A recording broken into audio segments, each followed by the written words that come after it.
Good evening, Patriots. How are you all doing this evening? Give me some comments so I know that you guys are here and watching. Hashtag strength in numbers. Let me know where you're tuning in from. I will say that we have been getting a lot of questions about where we've been and our frequency of posting. So the reason why we're not posting daily news updates to either of our Facebook pages is because we're in hot water with Facebook. And right now we're currently banned from YouTube, like I've been saying the past couple days.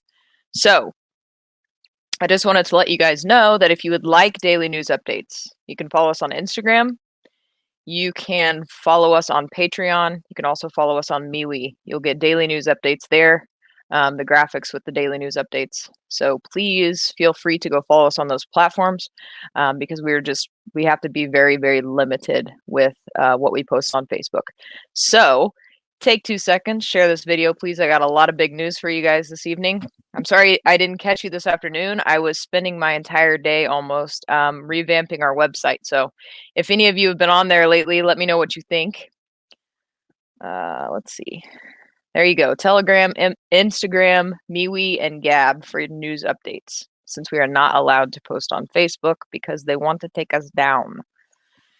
How's everybody doing? And Patreon. Yep, forgot Patreon. How are you guys all doing? Thank you guys for tuning in. I do have quite a bit of news for you this evening because obviously I've had a full day of news instead of just until 12:30. So please share this video. I'm going to give it about another 10 seconds, allow you guys to share this video, hit some hearts and likes, and then we're going to get into our jokes, and then we will get to the news. Love from Sacramento, Texas, strength in numbers. I'm good, Bonnie. Thank you for asking. America Strong, North Carolina, New Mexico. Thank you guys all. Thank you for tuning in. I love you all. Thank you. You guys are very kind. Thank you. All right, guys, let's get into it. Excuse me. I'm going to have to clear my throat a lot for some reason. I don't know. Something's going on with me. Anyways, let's get started. Okay. I got some jokes for you guys. You ready? One day, Jimmy went up to his father and asked, "Daddy, what's the highest number?" He replied, "Well, I'm not exactly sure, but I think it's in the stimulus package." And I'll even add to that, it's in the stimulus package and it's going to another country. Oh, y'all know that's funny. And you know it's true. That's why it's not really funny, right? Okay, so this one's old, but it's funny. I had to do it. The Democrats have a lot of contenders for the presidential election in 2020. This includes Anthony Weiner and Eric Holder. We're already seeing bumper stickers that say Weiner Holder 2020.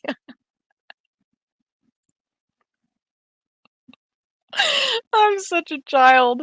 I know, guys. I can't help it. Okay. All right. Here's a question and answer. Let's see if you guys get it. What's the difference between death and taxes? What's the difference between death and taxes? Congress doesn't meet every year to make death worse. I know, right? Okay, I'm done. Wiener Holder 2020. I can't. I just can't. Oh, man. All right. Woo. Let's get down to business. Oh, at least you guys are laughing. All right, here we go. So now I'm going to get all serious because this news is just, man. Stanford University introduced a new campus research hub that has ties to the Chinese Communist Party. In mid-February, the university opened the Stanford Center on China's Economy and Institutions. The center is run by the Freeman Spogli Institute, a foreign policy organization that is connected to the Chinese government. The Freeman Spogli Institute has a history of coopering with China, though it refuses to disclose whether it has taken money from the Chinese government. According to a report, the Freeman Spogli Institute has ties to Peking University in Beijing, which is run by a former Chinese spy named Cao Shuping. A report from the Australian Strategic Policy Institute designated Peking University as a high-risk organization for its involvement in Chinese defense research and links to state-owned nuclear weapon programs. Way to go, Stanford. The Republican Lieutenant Governor of Texas, Dan Patrick, called President Biden a hypocrite on Thursday after Biden described Texas lifting its mask mandates as Neanderthal thinking. Patrick stated, Neanderthal would come to the president very quickly because if you look up the definition of it, it says Neanderthals are hunter-gatherers. And of course, that would be the name of his son, Hunter Biden, who gathers millions for his family from countries around the world. Patrick also commented that the true Neanderthal thinking would be more apropos of California Democrat Governor Gavin Newsom telling his people not to come out of their cave for a year, and New York Democrat Governor Andrew Cuomo sending patients with C-19 to nursing homes, and then covering up the true number of nursing home deaths. Patrick reeled off a list of 15 states besides Texas and Mississippi that didn't have a mask mandate, snapping, let Joe Biden remember that off the top of his head. He couldn't get by the second state. Ouch. Republican oh my gosh, you guys. Okay, I'm better. Republican Texas Governor Greg Abbott announced Thursday that he's seeking to outlaw viewpoint discrimination on social media. I'm joining State Senator Brian Hughes to announce a bill prohibiting social media companies from censoring viewpoints, Abbott announced on Thursday night via Twitter. Too many social media sites silence conservative speech and ideas and trample free speech, he asserted. It's un-American, un-Texan, and soon to be illegal. Top aides of the Democrat New York Governor Andrew Cuomo reportedly pressured state health department officials to alter a report to remove the total number of nursing home residents who died from the coronavirus. I probably shouldn't have said that. The report came as the embattled governor faces accusations of covering up the impact of the pandemic on New York's elderly population, as well as allegations of sexual harassment from 2 former staff members. The governor's aides' role in editing the health department report suggests that the cover-up of New York nursing home data began much earlier than previously thought, and as Cuomo began writing a book touting his leadership during the pandemic. A wealthy school district in Chicago suburbs hosted an anti-racism training for school leadership that told administrators that expecting people of color to teach white people is a form of covert white supremacy. On February 26th, Naperville District 203 held an anti-racism training hosted by the Countywide Equity Institute and leadership coach Dina Simmons. Topics included equity and inclusion practices for the district, as well as implicit bias and microaggressions training.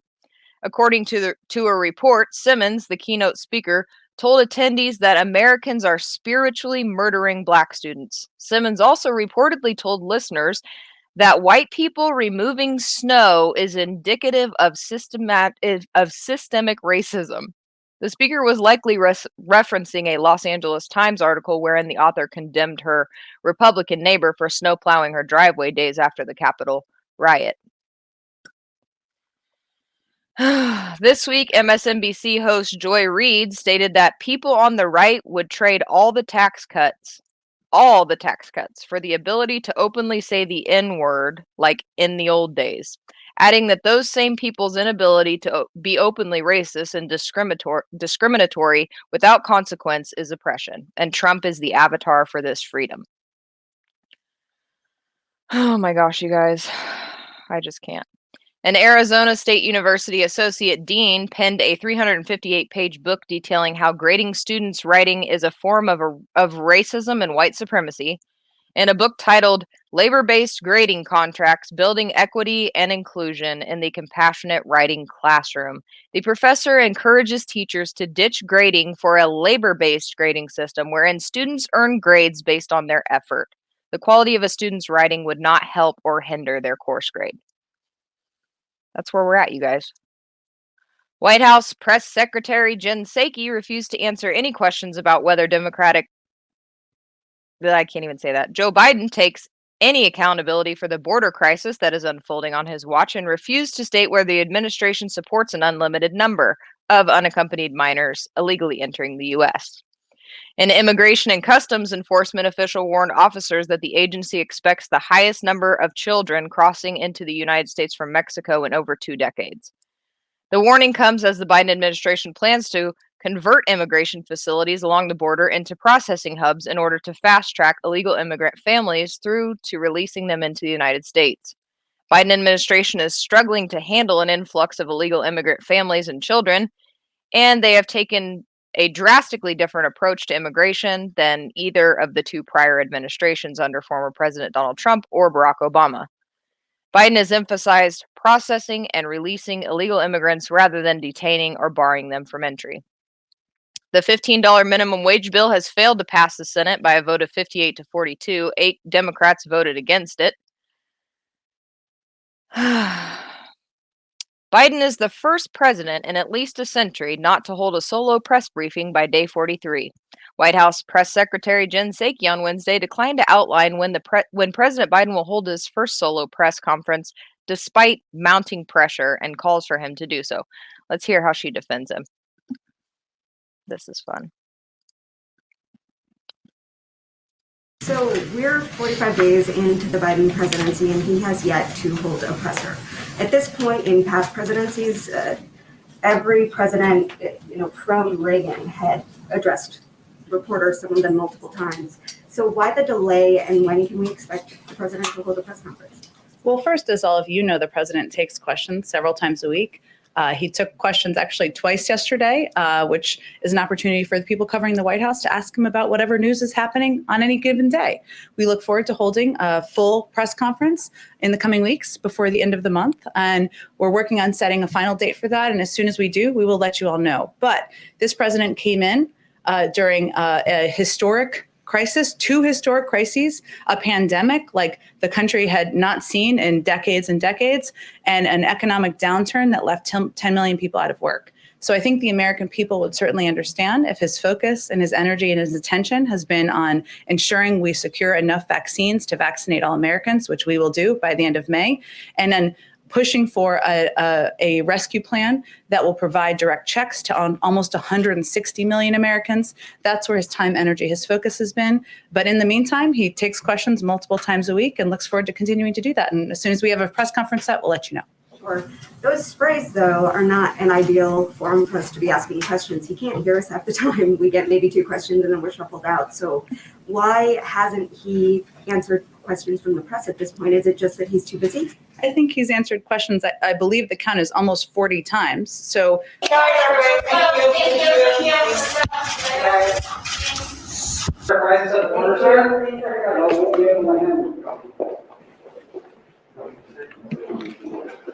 They're really showing themselves to do really well. Oh, you guys, you can't make this stuff up. Can't make it up. Couldn't make it up if I wanted to. Okay, moving on. Representative Jim Jordan said Republicans will take control of the U.S. House in the 2020 midterm elections, and that Minority Leader Kevin McCarthy will take over the speakership, providing his prediction Sunday during an exclusive interview with Breitbart News. YouTube's CEO said Thursday that the ban on former President Donald Trump will be lifted when the risk of violence is deemed by the company to have decreased. Ex-House impeachment manager Eric Swalwell confirmed today that he will sue former President Donald Trump, his son Donald Trump Jr., Rudy Giuliani, and Republican Rep. Mo Brooks in a second major lawsuit seeking to hold Trump and his allies accountable for the attack on January 6th. Authorities in Texas announced that 30 people were arrested and 1 child was rescued during an undercover human trafficking probe in Fort Bend County. The sting lasted 3 days and targeted individuals who were allegedly clients of prostitutes.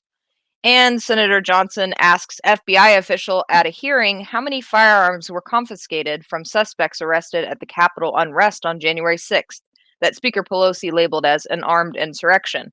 Officials answered, to my knowledge, none. Armed insurrection. Okay. All right, guys, that was a lot. A lot of people hopped off because I usually don't talk that long. That was a lot of talking. I want to pull up now that this has been mentioned in the comments, I want to show you guys our new website because I worked really hard on it today. I actually even added some new merch.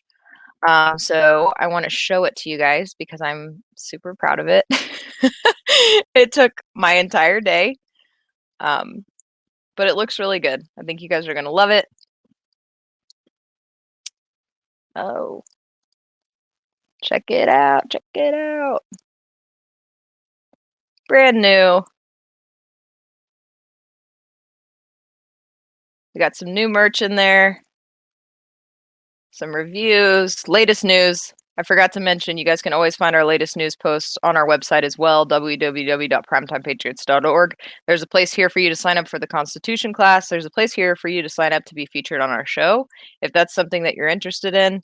There's a place here for recommendations for merch moving forward, and then a list of all of our team members if you guys ever want to get in contact with any of us. I will also say that we do have new merch. I'm going to go to filter, collections, and new. I just dropped some new shirts today. The veteran shirts and the 2A shirts are new. And then I just made these American Patriot shirts this afternoon. I've also got that pro gun one. So yeah, if you guys are interested, hop on over, primetimepatriots.org. That's a great place for you guys to go to support our movement and rock our merch. So thank you guys for tuning in. I really appreciate you. Glenn, great question. Yes, we are going to get some more camo Patriot hats. I've had a lot of requests. So yes, I will be ordering some more. I will keep you guys informed about those because I've had a lot of questions about the Patriot hats. So thank you guys for tuning in. I'm sorry I was more long-winded tonight than usual, but I had a whole day's worth of news to try to fit into 15 minutes. So God bless you all. I hope you guys have a great weekend. I hope you've had a great Friday, and I'll see you guys tomorrow, 12:30. God bless you guys.